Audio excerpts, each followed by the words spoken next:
Well, I gotta work on the tractor. The barn's not ready yet. So I guess the garage has gotta do. Gotta move some stuff.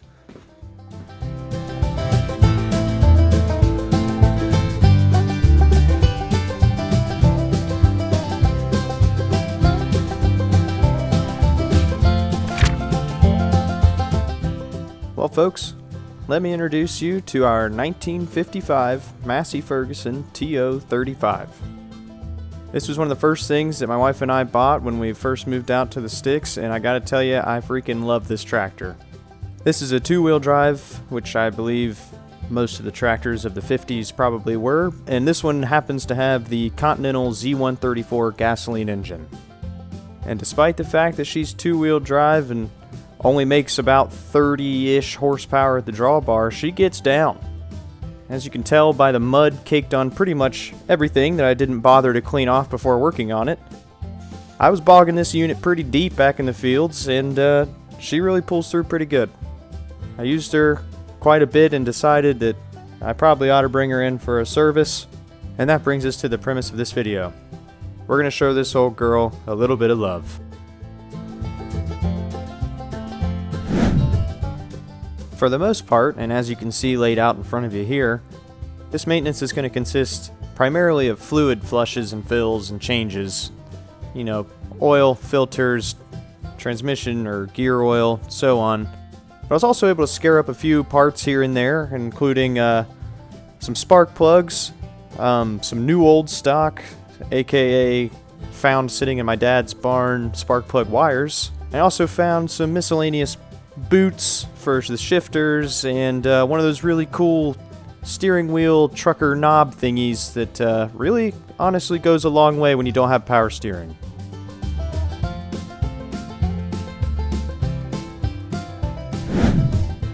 Well, here I am laying out the tools I'm expecting to use. An assortment of sockets and ratchet and adapter, because I'm hoping to not have to bust out the 1/2 inch. Let's be honest, I don't know what I'm gonna face, so here's some random stuff. And almost forgot the most important thing. Well, better make that two. Here we go.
So once I topped her off with 6 quarts of O'Reilly's finest, cheapest engine oil, slapped a fresh set of auto lights in her, decided it was time to turn my attention to some spark plug wires. Now, I'll be honest, I'd never done this before, make my own wires that is, but it turns out it's pretty freaking easy. You just cut your wire to the length that you need, strip 3/8 of an inch or so off the end, crimp on a terminal, and then slip over whatever style boot you need to accommodate your engine configuration.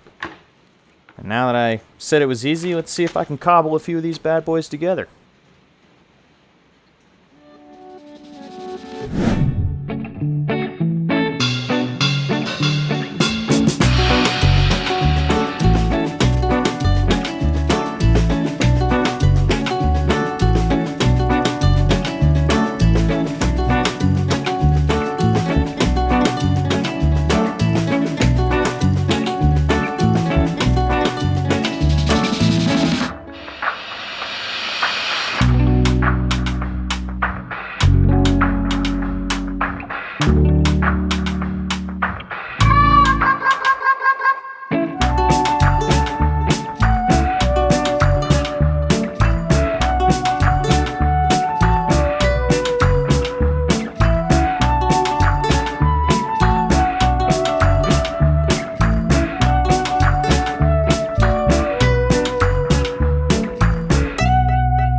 Almost got this super bent bolt on this clamp unthreaded here. Trying to get to what I believe is the air filter. I think it's one of those, like, it has oil in it. Forces the air to go through the oil, and the oil is supposed to capture the dirt and, you know, filter it. But I don't know how to get it off.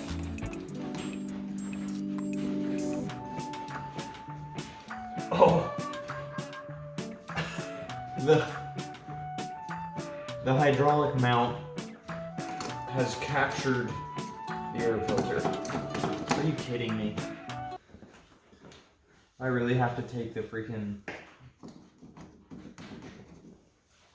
Yes! That's awesome. I love it. Solid design feature. Okay. So I guess I have to take off this little support for the auxiliary hydraulics. It's full of surprises, you know? Doesn't help that I don't know what I'm doing, but that one I did not see coming. Alright.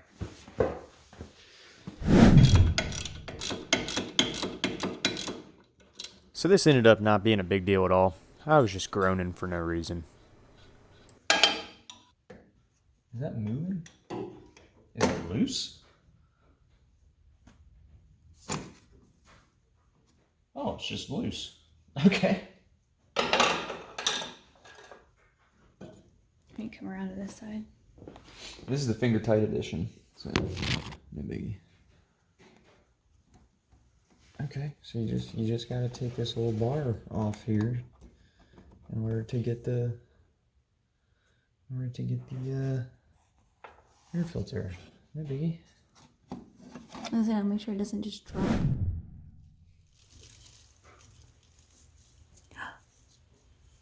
Oh my gosh. Oh my. That's a lot of stuff. You might need glasses. Just put the hole in her bag. Oh Oh, Is that wait. the filter material? This might be filter. Yeah, that's like steel wool. Yeah. Okay. That makes me feel better. Well, I mean, I think. Yeah. There's still some junk in there, but yeah, but that's we don't need like to take that out. maybe a quick Google, but now that we can actually see it, that looks like it was very intentionally put there. Now, I don't know if it's factory or not, but oops, sorry. At least I thought it was that can you picture the plants? Yeah, I'm the talking stuff about? in the field. Yeah. I thought it was like just clogged the radiator. chock full of that. I was like, oh my god. Okay, this is like definitely. Yeah, that's the stuff that we need to clean out. There is gunk in here, but most of that is definitely steel wool or something similar, which hopefully is supposed to be there. Does it feel like you're cleaning my hair out of the shower drain? Yeah, kind of. Maybe a little slimier. Well, once we decided that the air filter was indeed not packed full of rat's nest and that the filter media is supposed to be in there, we just went ahead and poured a little fresh oil in there, slapped her back on the tractor, and reinstalled that little bracket that was in the way, and then turned our attention to draining the transmission fluid.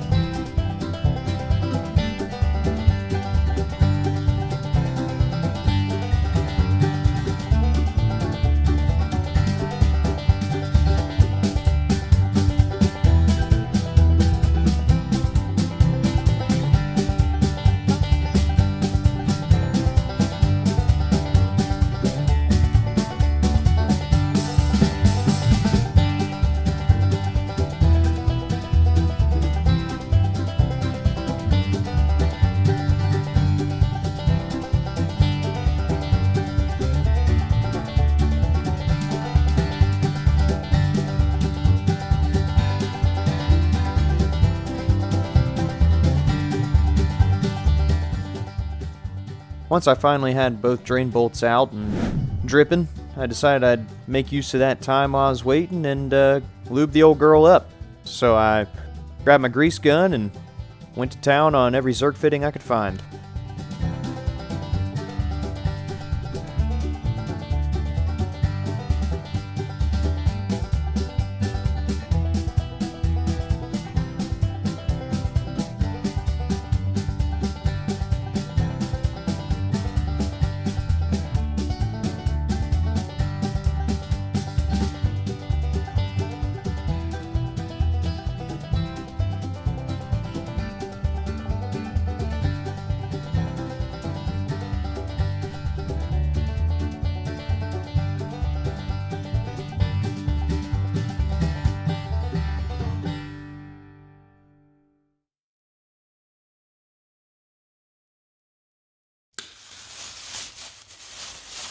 The bag has done a pretty good job, I think. Keeping water out of there. And I didn't notice any water when we drained the fluid.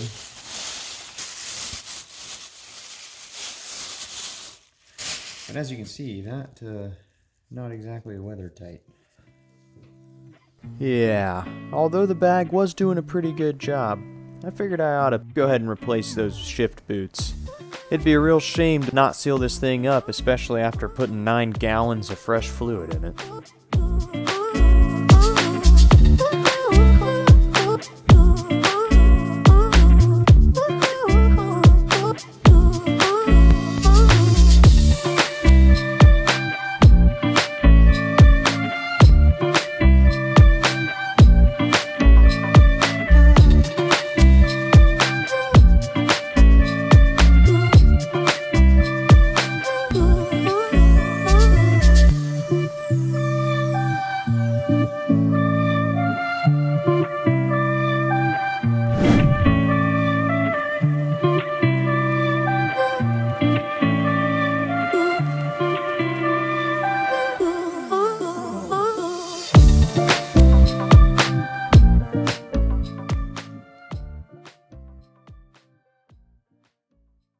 So last night took longer than expected, as it always does.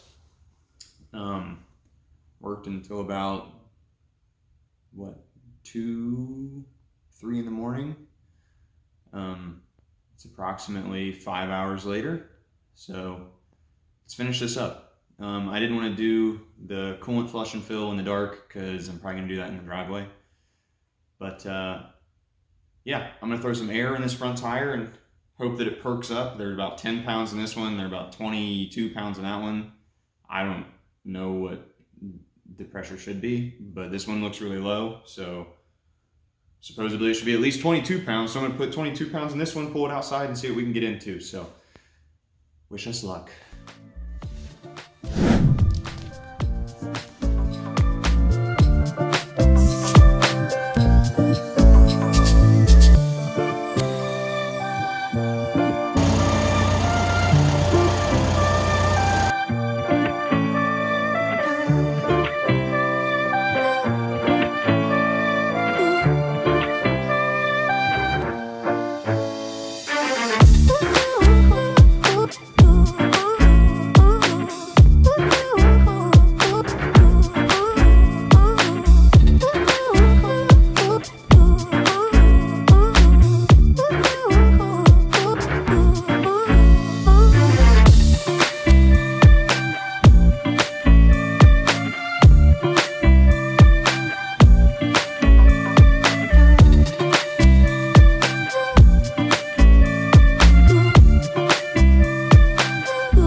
Finally got that radiator hose off.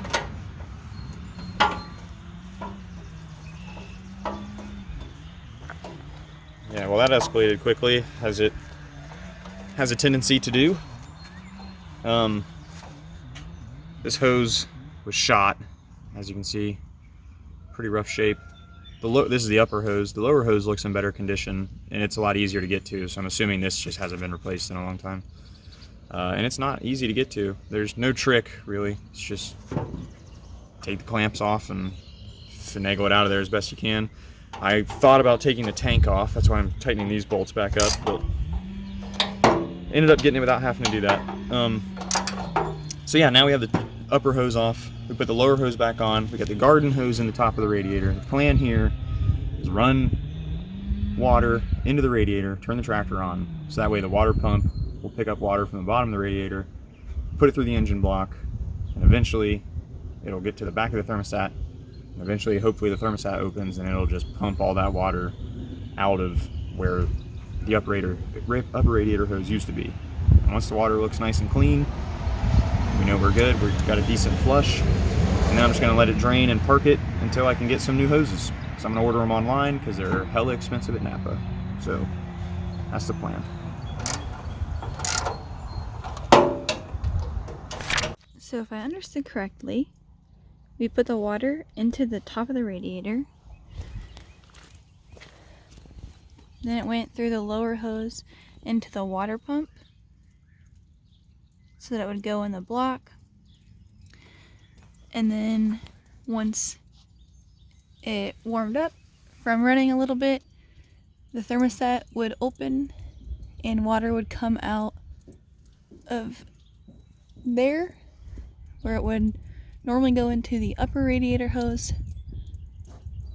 And we just waited for that to be clear. So we think it has been flushed. Yes, beautiful explanation, Kayla. And we don't really show you much of that process because it was a huge mess and looked a little something like this. Yeah, so anyway, back to the show.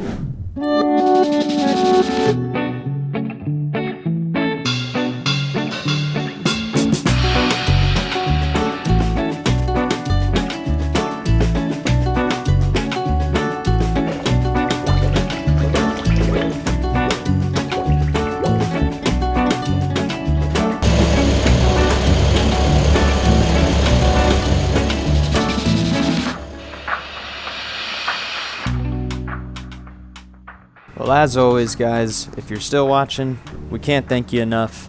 We think it's so cool that anybody likes these videos, and as of me recording this or editing this, I think the channel is at approximately 600 subscribers, which is just mind-boggling for me. Yeah, I don't have words. I think it's so cool that, like I said, that anyone cares enough to watch these, and I genuinely love the interaction in the comments. So anyway, hope you guys enjoyed this video, and rest assured, or if you didn't enjoy it, then forewarning, there's at least one more video on this tractor to come. We really give this girl a lot more love.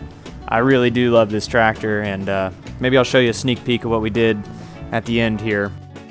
Rest assured, there's plenty more automotive content to come as well, and I'm not sure if this will come out before or after the shop renovation, but we're gonna have some footage of us, Kayla and I, that is, building what we're considering our dream shop right now. So anyway, thank you guys as always, and I certainly hope to catch you guys in the next one.